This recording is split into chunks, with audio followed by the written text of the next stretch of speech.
Hello friend, welcome to my channel সুন্দর ইতিহাস। সুন্দর ইতিহাসের পক্ষ থেকে জানাই আন্তরিক শুভেচ্ছা ও অভিনন্দন।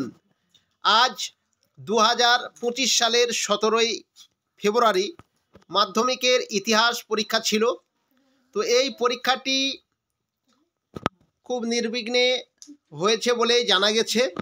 তবে এই পরীক্ষার প্রশ্নপত্র কেমন হয়েছে সেটাকে একটু দেখার জন্য আমাকে অনুরোধ করা হয়েছে। আমার ছাত্ররা অনেকেই আমাকে বলেছে, স্যার এই প্রশ্নের 36টি যে শর্ট প্রশ্ন রয়েছে তার সঠিক অ্যান্সারটি কী হবে, যদি একটি ভিডিও করে বলে দিতেন তাহলে আমরা উপকৃত হতাম। তো সেই জন্য প্রশ্নটা আমি অনেকটা লেটে হাতে পেয়েছি এবং প্রশ্নপত্র অ্যানালাইসিস করে আমি যেটা দেখলাম, গত বছরের বা তার আগের বিগত বছরের যে প্রশ্নগুলো হয়েছে তো তার তুলনায় কিছুটা সহজ বলা চলে। দুই একটা প্রশ্ন থাকবেই, তাছাড়া যে প্রশ্নগুলো আছে ওভারঅল একটা ইজি টাইপের কোশ্চেন বলা চলে। তো যাই হোক, যে সমস্ত ক্যান্ডিডেটরা ইতিহাসে ভালোভাবে পড়াশোনা করে এক্সামটা দিতে গিয়েছিলেন সেই সমস্ত ক্যান্ডিডেটরা অবশ্যই ভালো রেজাল্ট করবে আশা করছি। তো চলো তোমাদের রিকোয়েস্টটা একটু দেখে নিই বা শুনে নিই। দেখো, বিভাগ কয়ে এমসিকিউ আকারে 20টা প্রশ্নর উত্তর কিন্তু করতে বলা হয়েছে। তো এখানে 1 নম্বর যে এমসিকিউ প্রশ্নটা ছিল, তো এই প্রশ্নের যেটা সঠিক উত্তর হয়ে যাবে তা হচ্ছে অপশন গ, হুগলি। প্রশ্নটা হচ্ছে কি না, হ্যালহেড রচিত a grammar of the Bengal language বইটি ছাপা হয়েছিল। তো হুগলিতে ছাপা হয়েছিল। তারপরে 2 নম্বর যে প্রশ্নটা রয়েছে, মাসিক সন্দেশ পত্রিকা প্রথম প্রকাশিত হয়। তো এটা একটা মাসিক পত্রিকার কথা বলা হয়েছে। এই পত্রিকাটি প্রথম প্রকাশিত হয়েছিল কবে? তো এই প্রশ্নের সঠিক উত্তরটি হয়ে যাবে অপশন ঘ, 1913 সালে। তো 1913 খ্রিস্টাব্দে এই মাসিক সন্দেশ পত্রিকাটি প্রথম প্রকাশিত হয়েছিল। তারপরে আমরা দেখে নেব 3 নম্বরের প্রশ্ন, কৃষক প্রজা পার্টি গঠন করেছিলেন। তো এই প্রশ্নটা ইজি একটা প্রশ্ন, সকলেই পারার দরকার আছে এই প্রশ্নটা আমি মনে করি। তো এই প্রশ্নের সঠিক উত্তরটি হয়ে যাবে অপশন ঘ, ফজলুল হক। 4 নম্বরের প্রশ্ন, স্বামী বিদ্যানন্দ বিহারে কৃষক আন্দোলনের নেতৃত্ব দিয়েছিলেন। তো এখানে কৃষক আন্দোলনের নেতৃত্ব দিয়েছিলেন স্বামী বিদ্যানন্দ। তো এখানে যে কৃষক আন্দোলনের কথা বলা হয়েছে সেটা হচ্ছে স্বদেশী আন্দোলন, অসহযোগ আন্দোলন, আইন অমান্য আন্দোলন আর ভারত ছাড়ো আন্দোলন। তো এই প্রশ্নের সঠিক উত্তরটা হয়ে যাবে অপশন খ, অসহযোগ আন্দোলন। এই অসহযোগ আন্দোলনে স্বামী বিদ্যানন্দ বিহারে কৃষক আন্দোলনের সঙ্গে যুক্ত ছিলেন। এবারে আমরা 5 নম্বরের প্রশ্ন দেখব। 5 নম্বরের প্রশ্নতে বলা হয়েছে বাংলার শ্রমিক আন্দোলনের সঙ্গে যুক্ত ছিলেন। তো এই প্রশ্নের সঠিক উত্তরটি হয়ে যাবে অপশন ক, লালা লাজপত রায়। অনেকেই এই প্রশ্নটা একটু কনফিউশনে পড়ে যাবে। বাংলার শ্রমিক আন্দোলনের সঙ্গে যুক্তর কথা এখানে বলা হয়েছে। অনেকেই অশ্বিনী কুমার দত্ত করবে, আবার অনেকেই অশ্বিনী কুমার বন্দ্যোপাধ্যায় আছে সেটাও করতে পারে। তবে লালা লাজপত রায়টা যারা হয়তো ভালো করে পড়েছে তারা ছাড়া এই প্রশ্নের উত্তরটা করাটা একটা অসম্ভব ব্যাপার হয়ে পড়বে তাদের পক্ষে। তো বাংলার শ্রমিক আন্দোলন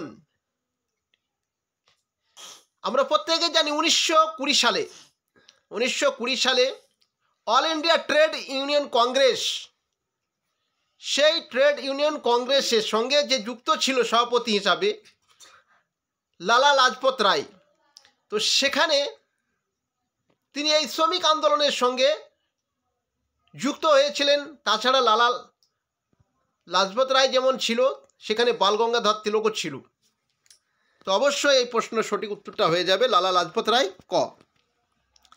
তারপরে আমরা দেখে নেব 6 নম্বরের প্রশ্নটা, কোল বিদ্রোহ 1831 থেকে 32 দমনে কোম্পানির সেনাবাহিনীর নেতৃত্ব দেন। তো এখানে কোম্পানির সেনাবাহিনীর নেতৃত্ব কে দিয়েছিল? তো এই প্রশ্নের সঠিক উত্তরটা হয়ে যাবে অপশন গ, ক্যাপ্টেন উইলকিন্স। Captain Wilkins. এবার আমরা চলে যাব 7 নম্বরের প্রশ্ন, বাংলার নানা সাহেব নামে পরিচিত ছিলেন। এটা একটি খুব সহজ প্রশ্ন, সবারই মুখে মুখে জানা থাকতে হবে, এটা জানা থাকতে পারে। তো এই প্রশ্নের সঠিক উত্তরটি হয়ে যাবে অপশন ঘ, রামরতন মল্লিক। রামরতন মল্লিককে বাংলার নানা সাহেব বলা হয়। এবারে আমরা দেখব 8 নম্বরের প্রশ্ন, ঔপনিবেশিক ভারতের প্রথম রাজপ্রতিনিধি ছিলেন। প্রথম যিনি রাজপ্রতিনিধি ছিলেন তিনি হচ্ছেন লর্ড ক্যানিং। অপশন গ ইজ দ্য কারেক্ট অ্যান্সার। 9 নম্বরের প্রশ্ন দেখে নেব, বঙ্গভাষা প্রকাশিকা সভার কার্যকলাপের সঙ্গে যুক্ত ছিলেন। অপশনগুলো তোমরা দেখে নাও। এই প্রশ্নের সঠিক উত্তরটি হয়ে যাবে অপশন গ, কালীনাথ রায়চৌধুরী। তারপরে 10 নম্বরের প্রশ্ন, বিরূপ বজ্র গ্রন্থটির সঙ্গে যুক্ত ছিলেন। তো এই প্রশ্নের সঠিক উত্তরটি হয়ে যাবে অপশন ঘ, গগনেন্দ্রনাথ ঠাকুর। গগনেন্দ্রনাথ ঠাকুর ছিল এই বিরূপ বজ্র গ্রন্থটির সঙ্গে যুক্ত। তারপরের প্রশ্ন আমরা দেখে নেব 11 নম্বরের প্রশ্ন, বঙ্গলক্ষ্মীর ব্রত কথা রচনা করেন। তো এই প্রশ্নের সঠিক উত্তরটি হয়ে যাবে অপশন খ, রামেন্দ্র সুন্দর ত্রিবেদী। অপশন খ,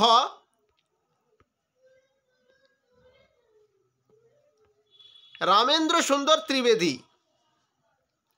তারপরের প্রশ্ন 12 নম্বরের প্রশ্ন, জয়শ্রী পত্রিকার সম্পাদিকা ছিলেন। তো এই প্রশ্নের সঠিক উত্তরটি হয়ে যাবে অপশন ক, লীলা নাগ। এবারে আমরা চলে যাব 13 নম্বরের প্রশ্ন। 13 নম্বরের প্রশ্নতে বলা হয়েছে সূর্য সেন শহীদ হন। এই প্রশ্নের সঠিক উত্তরটি হয়ে যাবে অপশন ঘ, 1934 খ্রিস্টাব্দের 12 জানুয়ারি। আমরা জানি সূর্য সেন শহীদ হয়েছিল 1934 খ্রিস্টাব্দে। 14 নম্বরে যে প্রশ্নটা রয়েছে, ব্রিটিশ পার্লামেন্ট ভারতীয় স্বাধীনতা আইন পাশ করে। তো এই প্রশ্নটির সঠিক উত্তর হয়ে যাবে অপশন খ, 18 জুলাই 1947 খ্রিস্টাব্দে। 15 নম্বরের প্রশ্ন, রাজ্য পুনর্গঠন কমিশনের 1953 সভাপতি ছিলেন। এটা সহজ প্রশ্ন একটা। তো এই প্রশ্নের সঠিক উত্তরটি হয়ে যাবে অপশন ঘ, ফজল আলী। প্রথম বাংলা দৈনিক সংবাদপত্রটি হলো, 16 নম্বরের প্রশ্ন, প্রথম বাংলা দৈনিক সংবাদপত্রটি হলো। তো এই প্রশ্নের সঠিক উত্তরটি হয়ে যাবে অপশন গ, সংবাদ প্রভাকর, ঈশ্বরচন্দ্র গুপ্তের সংবাদ প্রভাকর। 17 নম্বরের প্রশ্ন, বঙ্গদর্শন প্রথম প্রকাশিত হয়। তো এই প্রশ্নটাও একটি কমন প্রশ্ন। এই প্রশ্নের সঠিক উত্তরটি হয়ে যাবে অপশন ঘ, 1872 খ্রিস্টাব্দে।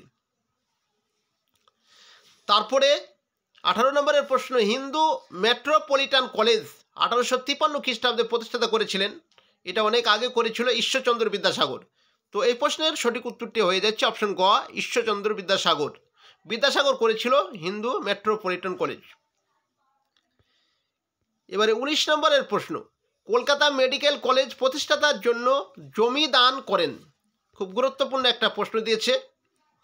তো এই প্রশ্নের সঠিক উত্তরটি হয়ে যাবে অপশন ঘ, মতিলাল শীল। মতিলাল শীল কলকাতা মেডিকেল কলেজ প্রতিষ্ঠাতার জন্য জমি দান করেছিলেন। 20 নম্বরের প্রশ্ন, দ্য রিফর্মার পত্রিকার সম্পাদক ছিলেন। তো এই প্রশ্নের সঠিক উত্তরটি হয়ে যাবে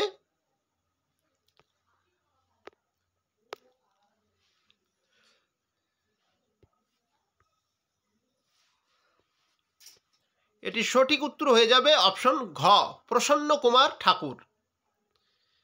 প্রসন্ন কুমার ঠাকুর হয়ে যাবে এই দ্য রিফর্মার পত্রিকার সম্পাদক। তো এই ছিল 20টি এমসিকিউ আকারের প্রশ্ন। এবারে আমরা দেখে নেব উপবিভাগ 2-1 ঠিক বা ভুল নির্ণয় করো। তো এখানে যেটা বলা হয়েছে, স্বামী সহজানন্দ ছিলেন বারদৌলি আন্দোলনের অন্যতম নেতা। তো আমরা সকলেই জানি বারদৌলি আন্দোলনের নেতা কে ছিল, বল্লভভাই প্যাটেল। তো এটি একদম ভুল। তাহলে এখানে প্রত্যেককেই লিখতে হবে ভুল, ভুল কথাটি পাশে লিখতে হবে। এটি হয়ে যাবে ভুল, এখানে আমি এফ দিয়ে রেখেছি। তারপরে 2 নম্বরেরটা, নিখিল ভারত ট্রেড ইউনিয়ন কংগ্রেসের প্রথম সভাপতি ছিলেন চিত্তরঞ্জন দাস। এটি হয়ে যাবে লালা লাজপত রায়, কিন্তু এখানে দেওয়া আছে চিত্তরঞ্জন দাস। তাহলে এই প্রশ্নের উত্তরটিও হয়ে যাচ্ছে ভুল, অর্থাৎ এটিও ভুল, এফ দিয়ে দিলাম। তারপরে 3 নম্বরটা, কৃষ্ণ কুমার মিত্র ছিলেন অ্যান্টি সার্কুলার সোসাইটির সভাপতি। এটা একদম ঠিক, এটা হয়ে যাবে ঠিক টি। আর all India scheduled caste federation প্রতিষ্ঠাতা করেন বি.আর. আম্বেদকর। এটিও ঠিক। তাহলে বুঝতে পারা গেল প্রথম দুটো ভুল এবং শেষ দুটো ঠিক। এবারে আমরা উপবিভাগ 2-2 একটি বাক্যে উত্তর দিতে বলা হয়েছে। একটি স্থানীয় ইতিহাস গ্রন্থের নাম লেখো। তো এখানে স্থানীয় ইতিহাস, প্রচুর স্থানীয় ইতিহাস রয়েছে। তো যে কোনো একটি গ্রন্থের নাম লিখে দিলে হয়ে যাবে। বঙ্গভূমি, বঙ্গভূমি যেমন একটা ইতিহাস লেখা আছে, হ্যাঁ, বঙ্গের ইতিহাস এগুলো রয়েছে, এগুলো যে কোনো একটা লিখলেই কিন্তু হয়ে যাবে। তারপরে 2-টা বলা হচ্ছে কোন বছর ভারতে প্রথম রেল যোগাযোগ ব্যবস্থা শুরু হয়। তো রেল যেটা আমাদের জানা আছে যে প্রথম রেল যোগাযোগ ব্যবস্থা শুরু হয়েছিল 1853 সালের 16 এপ্রিল। 1853 সালের 16 এপ্রিল। তো এটা এখানে লিখতে পারা যাবে 1853 সালের 16 এপ্রিল। যদি কেউ সালটা লিখে আসে তবু কিন্তু তার হয়ে যাবে। এবার তারপরের প্রশ্নটা আমরা দেখব,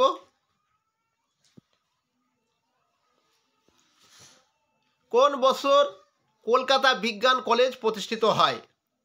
তো এই প্রশ্নের সঠিক উত্তরটি হয়ে যাবে 1914 সালে। এটা হয়ে যাবে 1914 সালে। আর কোন বিদ্রোহে সুই মুন্ডা নেতৃত্ব দিয়েছিলেন। এটা কোল বিদ্রোহ হয়ে যাবে, কোল বিদ্রোহ, কৈকাল্য। তো এখানে কোল বিদ্রোহের নেতা ছিল সুই মুন্ডা। এবারে আমরা উপবিভাগ 2-3-টা এখানে স্তম্ভ মেলাতে বলা হয়েছে।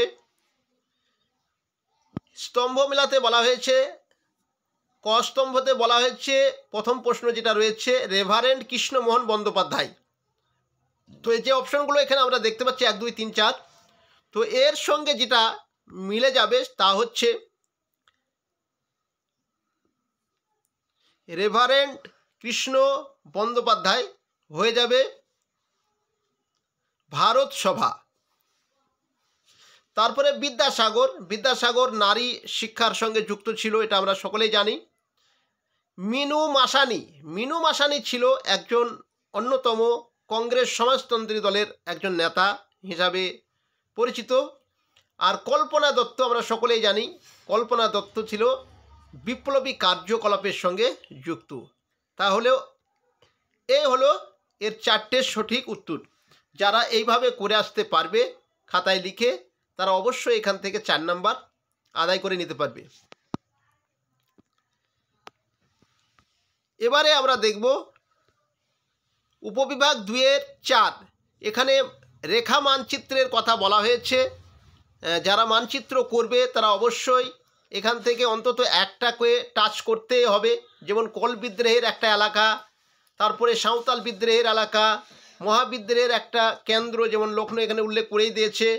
তারপরে মহাবিদ্রোহের একটি কেন্দ্র এখানে ঝাঁসি, দুটো কিন্তু একই জায়গা থেকে এসেছে। মহাবিদ্রোহের দুটো কেন্দ্রের নাম, একটা লখনৌ একটা ঝাঁসি।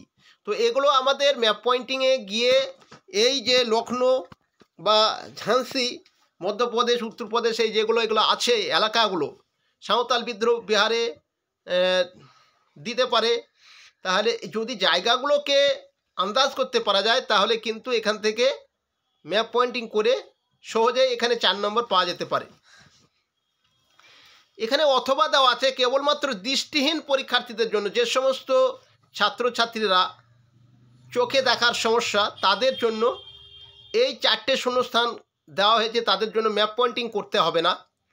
এখানে 2-4-1 প্রশ্নটা বলা হয়েছে হিন্দু প্যাট্রিয়ট পত্রিকার সম্পাদক ছিলেন। তো আমরা প্রত্যেকেই জানি হিন্দু প্যাট্রিয়ট পত্রিকার সম্পাদক ছিলেন হরিশ্চন্দ্র মুখোপাধ্যায়।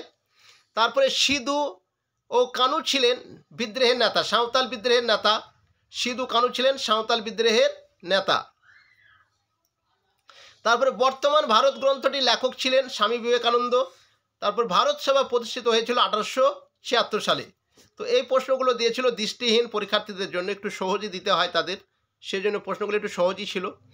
তারপরে এবার আমরা দেখে নেব উপবিভাগ থেকে 2-5, উপবিভাগ 2-5 যে প্রশ্নতে বলা হয়েছে নিম্নলিখিত বিবৃতিগুলির সঙ্গে সঠিক ব্যাখ্যাটি নির্বাচন করো।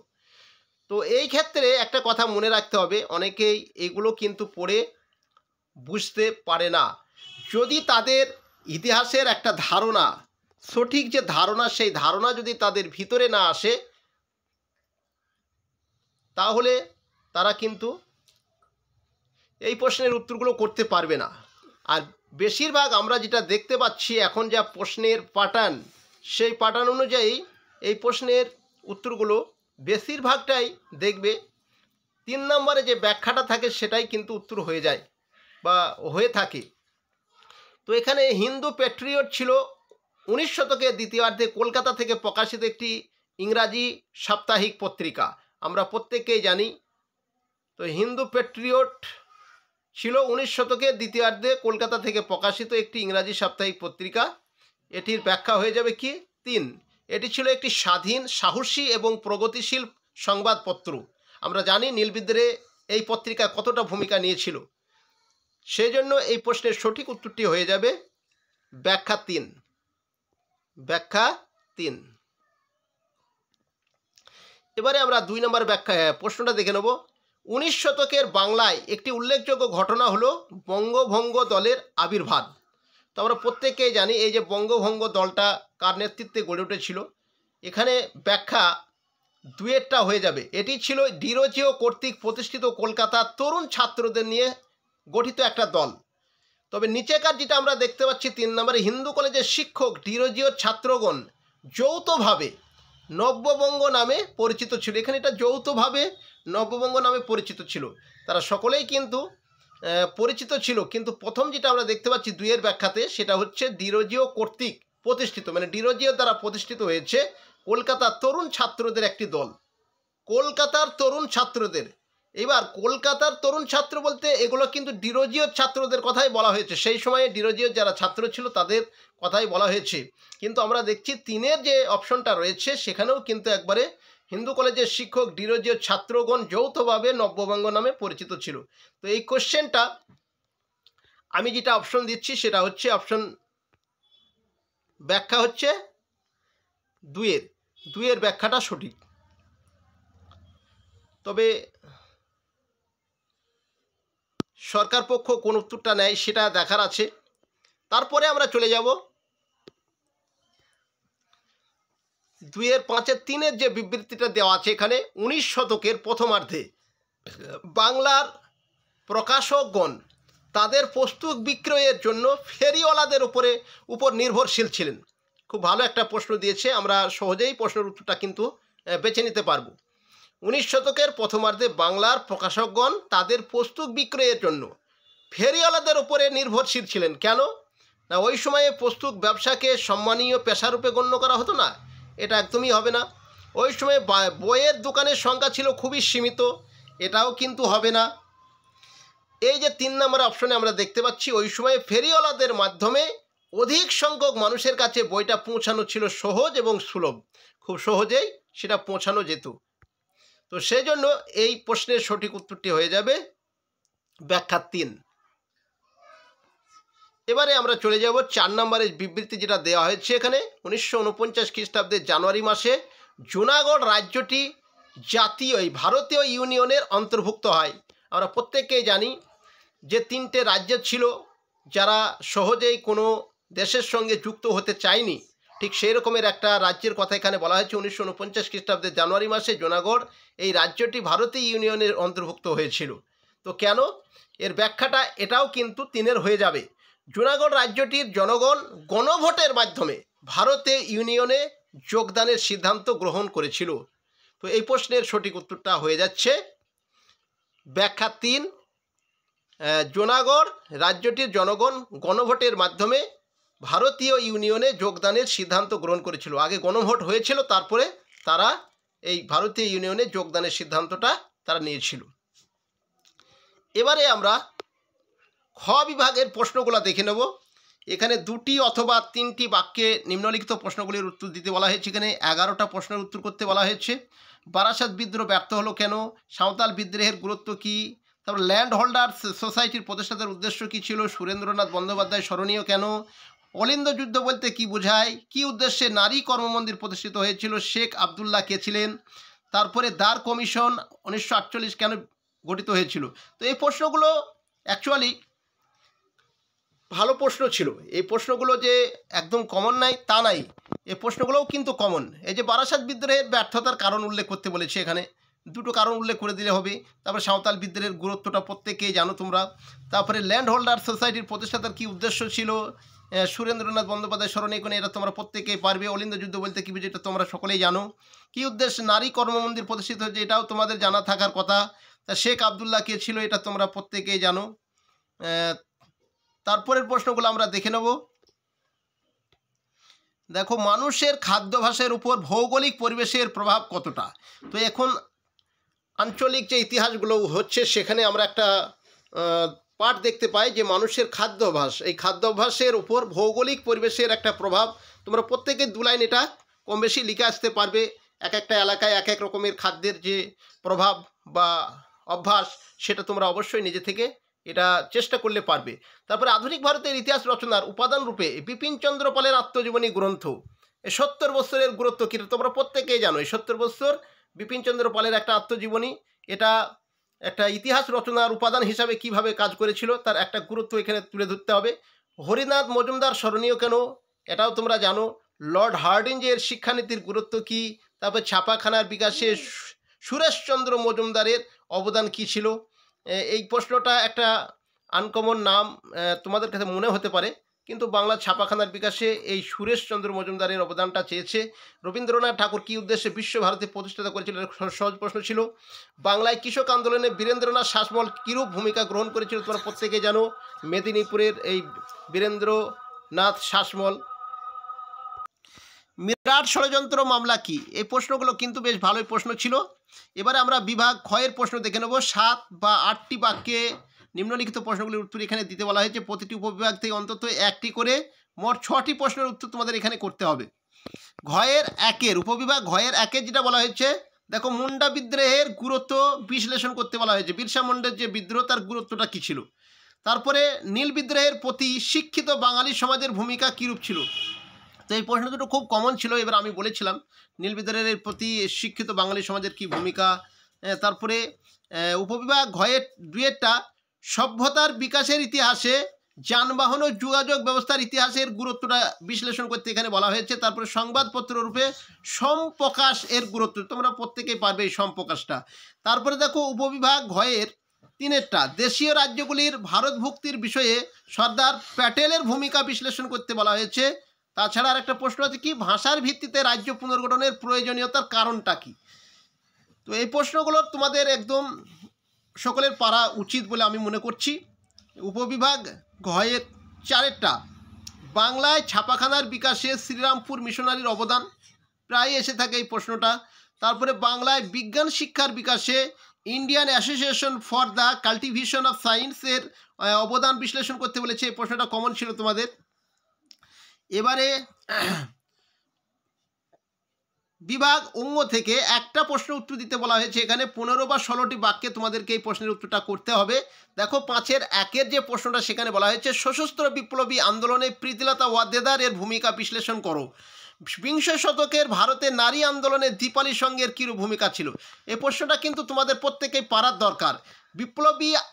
বিপ্লবী আন্দোলন, সশস্ত্র বিপ্লবী আন্দোলনে যে নারীদের একটা প্রশ্ন ছিল, এবার আসার খুব ইম্পর্টেন্ট একটা প্রশ্ন ছিল, কিন্তু সে জায়গাটাতে প্রশ্নটাকে একটু ঘুরিয়ে দিয়েছে। এখানে কেবল প্রীতিলতা ওয়াদ্দেদার এর কথা বলা হয়েছে এবং বিংশ শতকে যে ভারতের নারী আন্দোলনে যে দীপালি সংঘ তৈরি করা হয়েছিল তার ভূমিকাটা কী ছিল। তো এখানে 2 পার্টে প্রশ্নটা কিন্তু করা হয়েছে, 3 আর 5 মিলে 8 নাম্বার এখানে আছে। এটা তোমরা যারা এই প্রশ্নটা করবে তোমরা প্রত্যেকেই কিন্তু নাম্বারটা ভালোভাবে পাবে, তার কারণ 2টো পার্টে এখানে করা আছে। যদি তোমরা আলাদা আলাদা করে ব্যাখ্যা করতে পারো অবশ্যই তোমরা নাম্বারটা ভালো পাবে। তারপরে 5-এর 2 একটা সন্ন্যাসী ফকির বিদ্রোহ যেটা বলা হয়েছিল 1763 থেকে 1800 সালের মধ্যে, একটা সংক্ষিপ্ত বিবরণ চেয়েছে। তারপরে এই বিদ্রোহের ঐতিহাসিক তাৎপর্য কী ছিল। তোমরা প্রত্যেকেই জানো এই সন্ন্যাসী ফকির বিদ্রোহ কিভাবে বাংলায় যে 76-এর মন্বন্তরের ঘটনা ফুটিয়ে তুলেছিল, সেই জায়গা থেকে তোমাদের এই কথাটাকে লিখতে হবে ঐতিহাসিক গুরুত্ব হিসাবে, তাৎপর্য হিসাবে। এখানেও কিন্তু 2 পার্টে প্রশ্নটা দেওয়া হয়েছে। তারপরে 5-এর 3 যে প্রশ্নটা আছে, দেখো বাংলা ছাপাখানার বিকাশে ঈশ্বরচন্দ্র বিদ্যাসাগরের বহুবিধ কর্মপ্রচেষ্টার একটা সংক্ষিপ্ত বিবরণ কিন্তু তোমাদেরকে ডাইরেক্ট দিতে বলা হয়েছে। এখানে 8 নম্বরের একদম সরাসরি 8 নম্বর কিন্তু রয়েছে। তো 3টে প্রশ্নই কিন্তু ভালো প্রশ্ন ছিল, তোমরা নিজে থেকেও এই লিখতে পারবে এই প্রশ্নগুলা। সেই জন্য প্রশ্নটা আমার মতে অনেকটাই সহজ হয়েছে। তোমরা হয়তো যারা পড়াশোনা করোনি একদম, তোমাদের হয়তো একটু অন্যরকম মনে হতে পারে, তবে প্রশ্ন কিন্তু এবারে খুব ভালো প্রশ্ন ছিল। ইতিহাস প্রশ্নটা, ইতিহাস প্রশ্ন দেখলে অনেকেই কিন্তু স্যার ম্যাডামরাও কিন্তু হিমশিম খেয়ে যায়। এমন কিছু প্রশ্ন থাকে যেগুলো স্যার ম্যাডামরা সহজেই উত্তর করে উঠতে পারে না। তো এবারে কিন্তু সেই রকমের হয়নি। তো যাই হোক, প্রশ্নটা ছিল খুব ভালো প্রশ্ন এসছে। আশা করি তোমরা প্রত্যেকেই ভালো রেজাল্ট করবে। তোমাদের আমি যে 36টা শর্ট কোয়েশ্চেনের অ্যান্সার করে দিচ্ছি, তোমরা প্রত্যেকে কে কত পাচ্ছ অবশ্যই কমেন্ট করে জানিয়ে দেবে। আজ এই পর্যন্ত ভিডিওটা থাকলো, অবশ্যই তোমরা কমেন্ট করে জানাবে। Thank you for watching.